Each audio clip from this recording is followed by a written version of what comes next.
আসসালামু আলাইকুম। প্রিয় দর্শক, অন্য মঞ্চের আলাপ চাইতায় আপনাদের সকলকে আমন্ত্রণ জানাচ্ছি।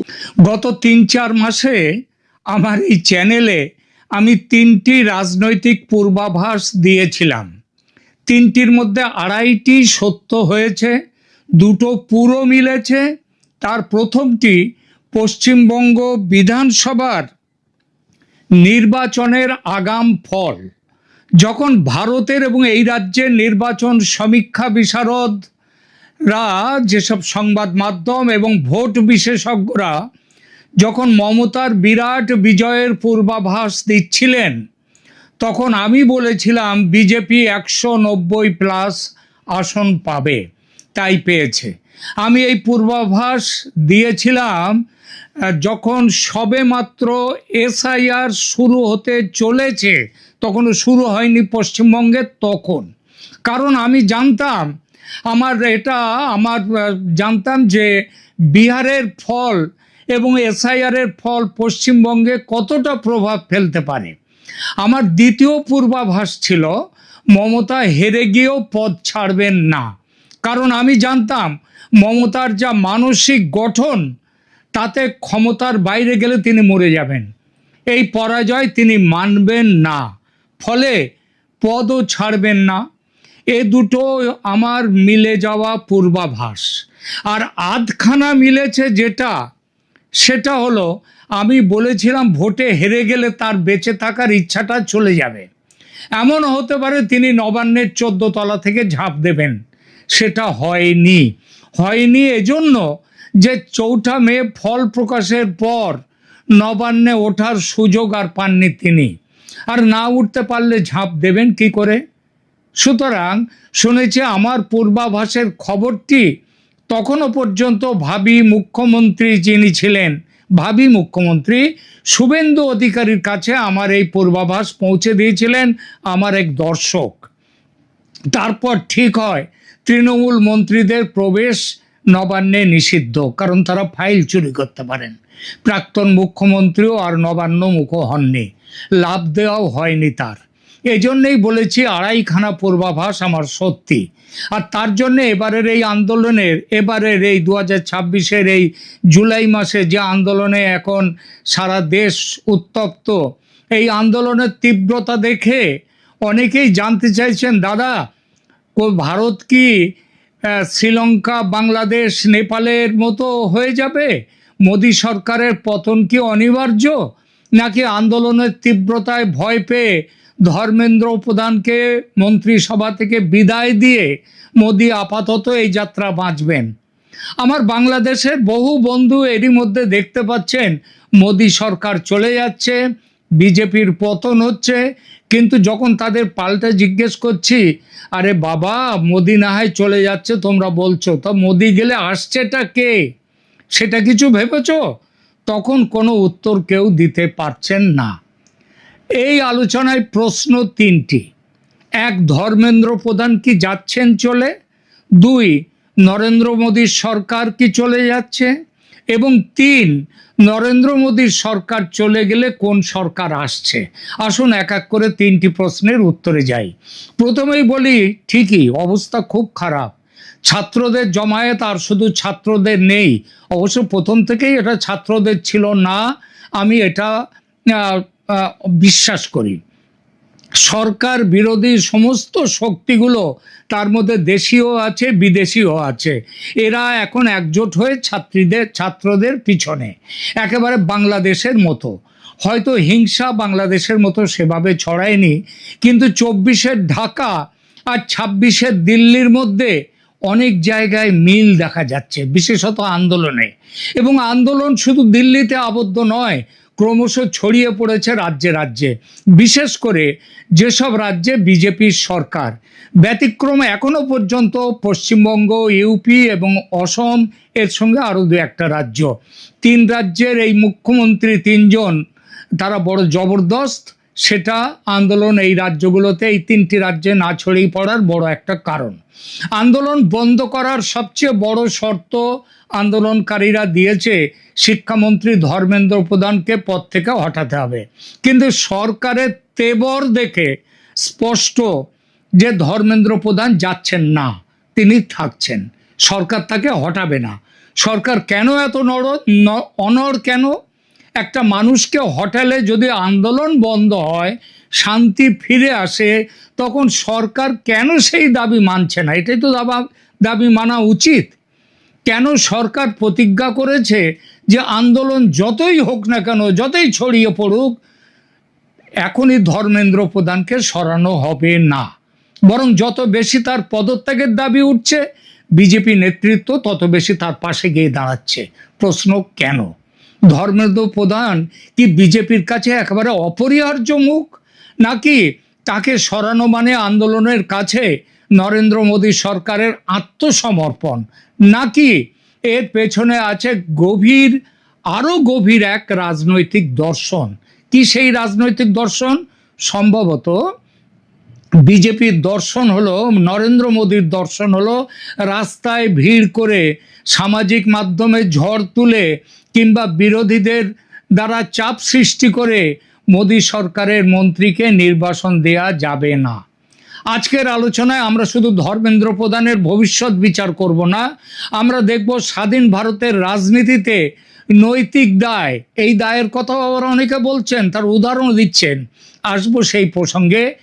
নৈতিক দায়, প্রশাসনিক দায় এবং রাজনৈতিক দায়, এই তিনটির অর্থ কিভাবে বদলে গেছে।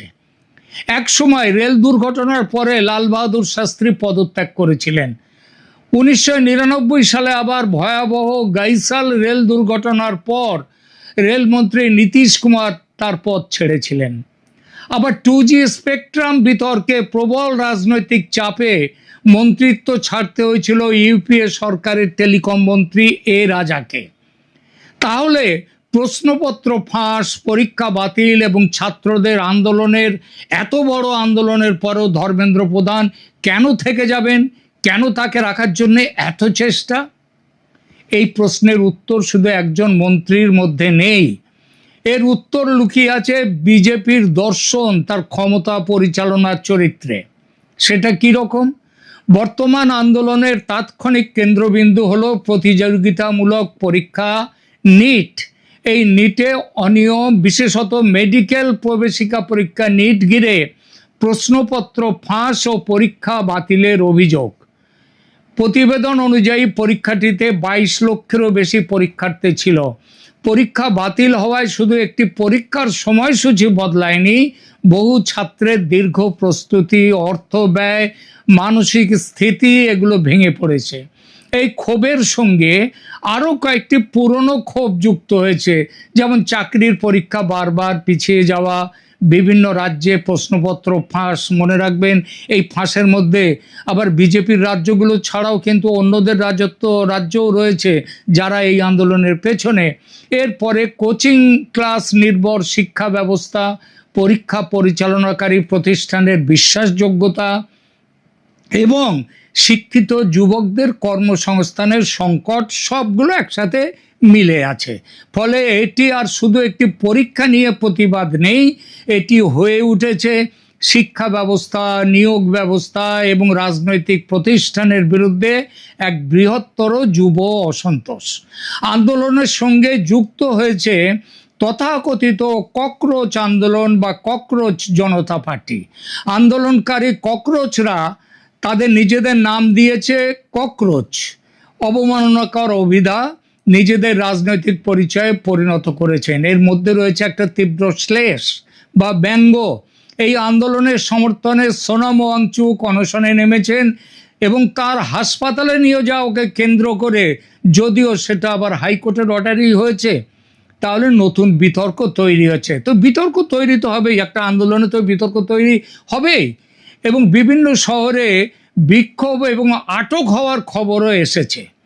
রাহুল গান্ধী, তার দল কংগ্রেস, আম আদমি পার্টি, সমাজবাদী পার্টি, এমনকি তামিলনাড়ুর যে স্ট্যালিনের পার্টি ডিএমকে, মোটামুটি সমস্ত বিরোধী দলগুলো তারাও করেছে কি, রাস্তায় নেমে গেছে এবং ধর্মেন্দ্র প্রধানকে বরখাস্ত করার দাবি তুলেছেন।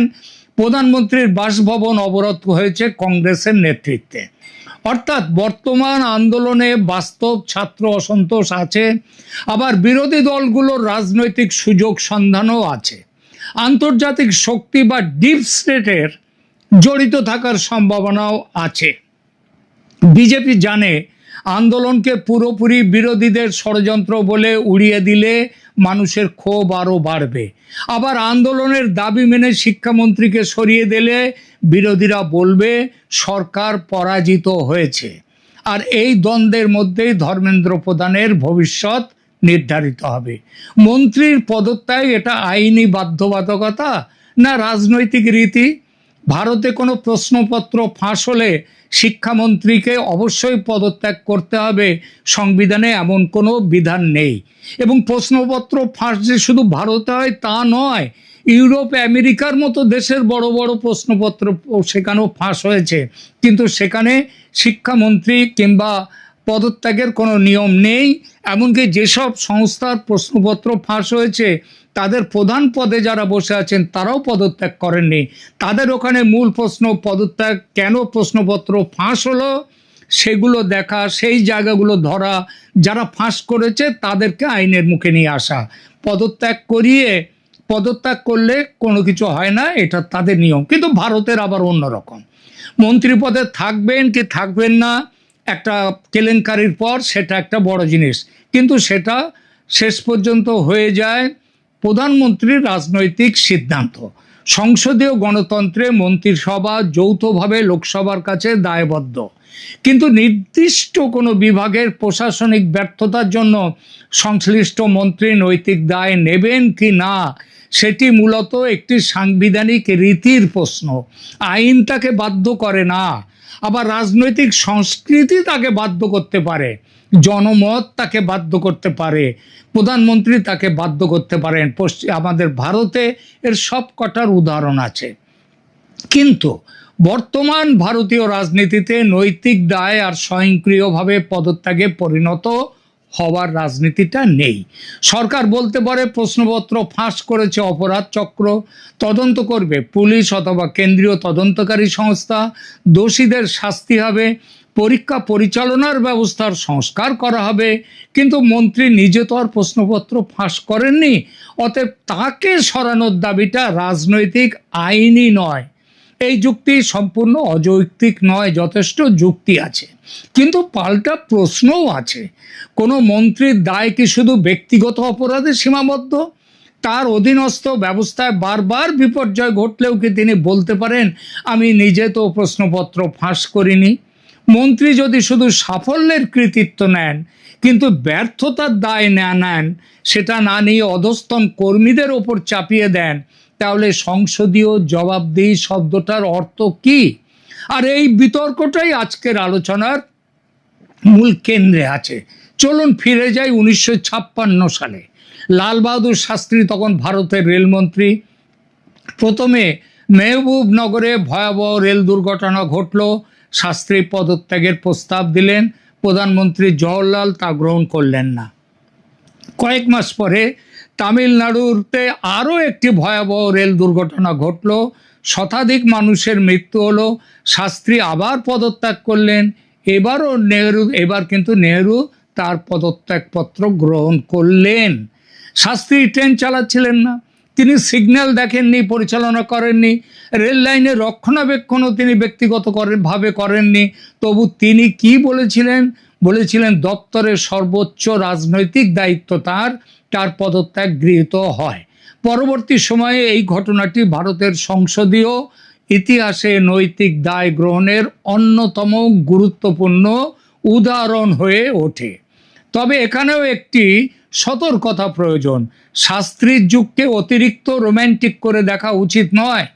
তখন সংবাদ মাধ্যমের প্রকৃতি আলাদা ছিল, দলীয় রাজনীতির প্রতিযোগিতা আজকের মতো এত তীব্র ছিল না, সামাজিক মাধ্যম ছিল না, 24 ঘন্টার রাজনৈতিক প্রচার যন্ত্র ছিল না। তাই শাস্ত্রীর পদত্যাগকে তার ব্যক্তিগত নৈতিকতার নিদর্শন বলা যায়, কিন্তু সেটিকে এমন বাধ্যতামূলক নিয়মও বলা যায় না যে প্রতিটি দুর্ঘটনা বা প্রশাসনিক ব্যর্থতার পর মন্ত্রীকে সরে যেতে হবে। তবু শাস্ত্রীর নজির একটি প্রশ্ন রেখে যায়, ক্ষমতার সঙ্গে শুধু কর্তৃত্ব নয়, তার দায়ও থাকে। থাকে নাকি, এই প্রশ্নটা রেখে যায়। আজকে সরকার হয়তো বলবে শাস্ত্রীর পদত্যাগ তো দুর্ঘটনা বন্ধ করতে পারেনি, তারপরেও দুর্ঘটনা ঘটেছে। নীতিশ কুমারের কথায় আসি। 1999 সালে উত্তরবঙ্গের গাইসালে দুটি ট্রেনের মুখোমুখি সংঘর্ষে ভয়াবহ প্রাণহানি ঘটে। নীতিশ কুমার তখন অটল বিহারী বাজপেয়ী সরকারের রেলমন্ত্রী। তিনি নৈতিক দায় স্বীকার করে পদত্যাগ করেন।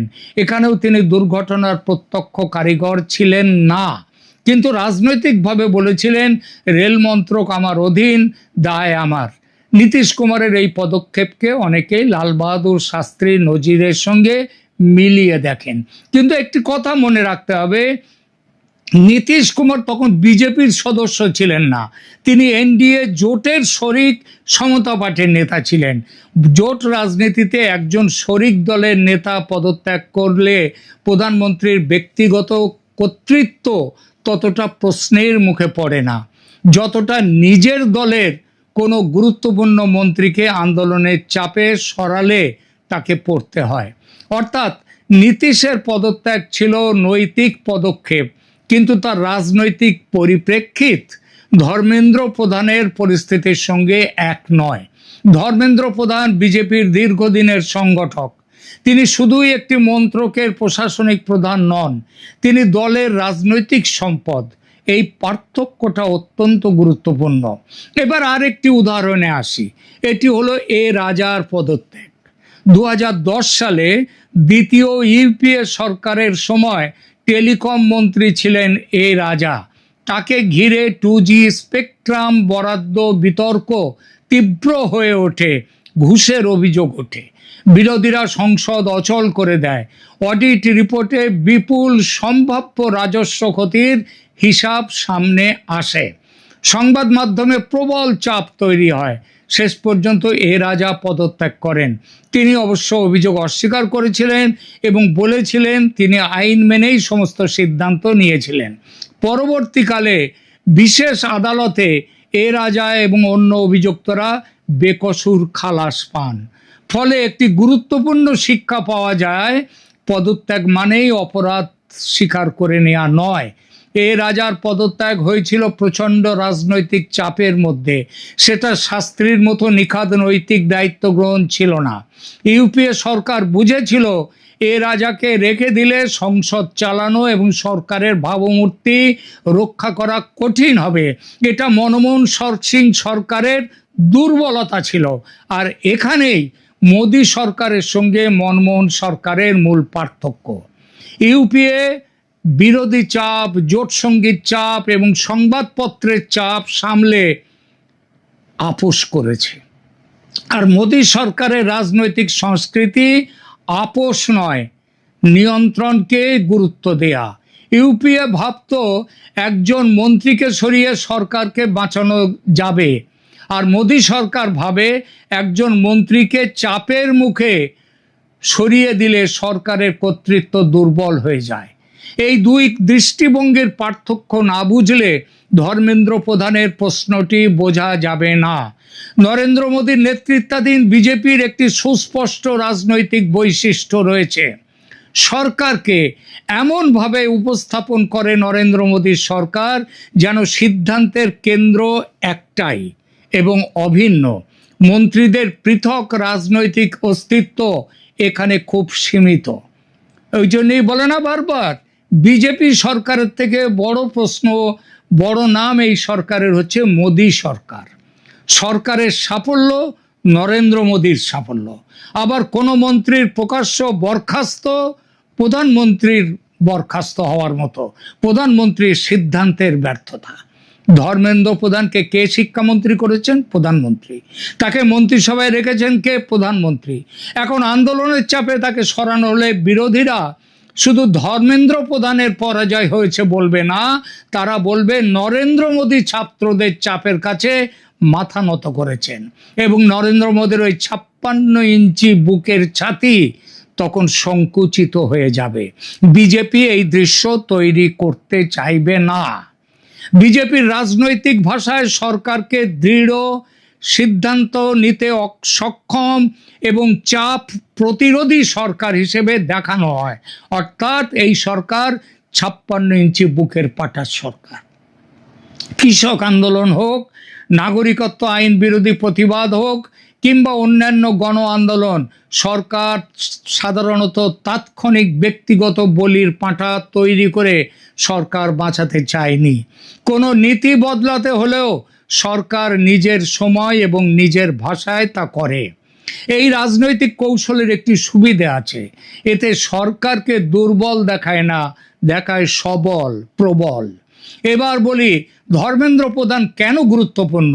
ধর্মেন্দ্র প্রধানকে শুধুই শিক্ষা মন্ত্রকের একটি মুখ হিসেবে দেখলে ভুল হবে। তিনি ওড়িশা থেকে উঠে আসা বিজেপির একজন অভিজ্ঞ নেতা, দীর্ঘদিন কেন্দ্রীয় মন্ত্রিসভায় রয়েছেন, পেট্রোলিয়াম ও প্রাকৃতিক গ্যাস, দক্ষতা উন্নয়ন এবং শিক্ষার মতো গুরুত্বপূর্ণ দায়িত্ব সামলেছেন। বিভিন্ন রাজ্যে নির্বাচনী ও সাংগঠনিক দায়িত্ব পালন করেছেন অত্যন্ত সক্ষমতার সঙ্গে। দলের কেন্দ্রীয় নেতৃত্বের কাছে তার মূল্য শুধু তার মন্ত্রকের কাজ দিয়ে বিচার করা নয়। তিনি এমন একজন নেতা যাকে প্রয়োজনে নির্বাচনী ব্যবস্থাপনা, দলীয় সমন্বয় এবং গুরুত্বপূর্ণ রাজনৈতিক দায়িত্ব দেয়া যায়। আরও একটি অঙ্ক আছে, ওড়িশায় বিজেপির রাজনৈতিক উত্থান দলের কাছে গুরুত্বপূর্ণ। সে রাজ্যের একজন বড় জাতীয় নেতাকে আন্দোলনের চাপে সরিয়ে দেয়া হলে রাজ্যের রাজনৈতিক সমীকরণেও খারাপ বার্তা যেতে পারে। তবে এর অর্থ এই নয় যে তিনি চিরস্থায়ীভাবে নিরাপদ।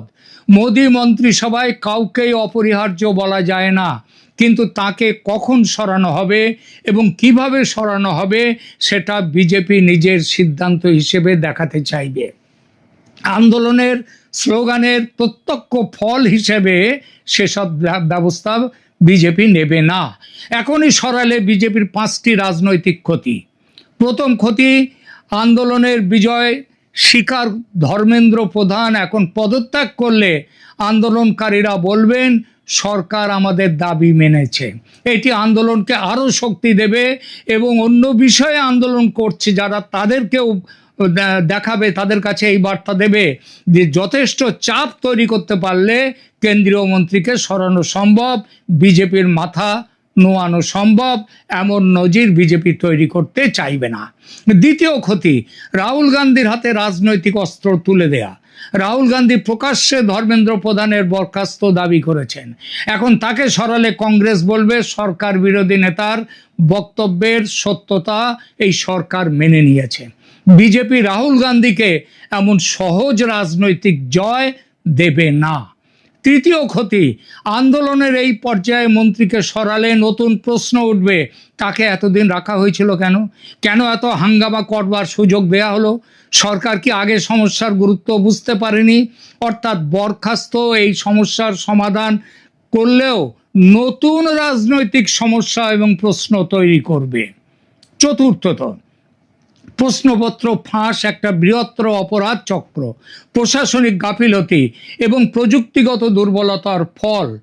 শুধু শিক্ষামন্ত্রীকে সরিয়ে দিলে সরকার বলতে পারে সমস্যার মূল চিকিৎসার বদলে একটা মুখ বদলানো হচ্ছে কেবল।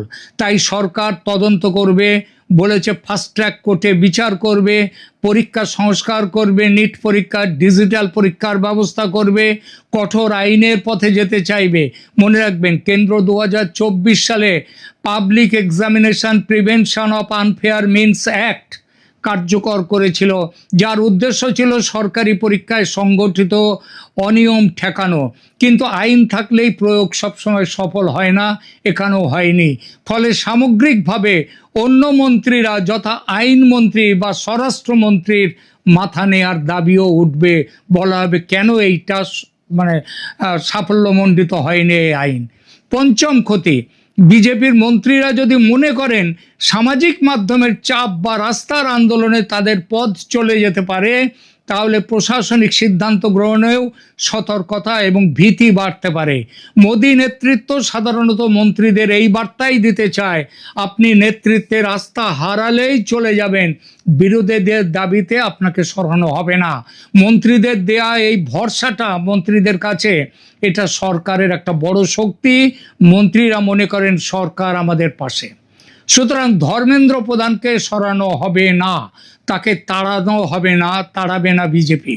তাই আন্দোলন যতই তীব্র হোক না কেন, সরকার আন্দোলনের মোকাবিলা করবে, কিন্তু সেটা করবে নমনীয়তার সঙ্গে। পুলিশ গুলি চালাবে না। আন্দোলনকারীদের দিক থেকে অনেক প্ররোচনা আসবে। অনেক পুলিশ আহত হয়েছে।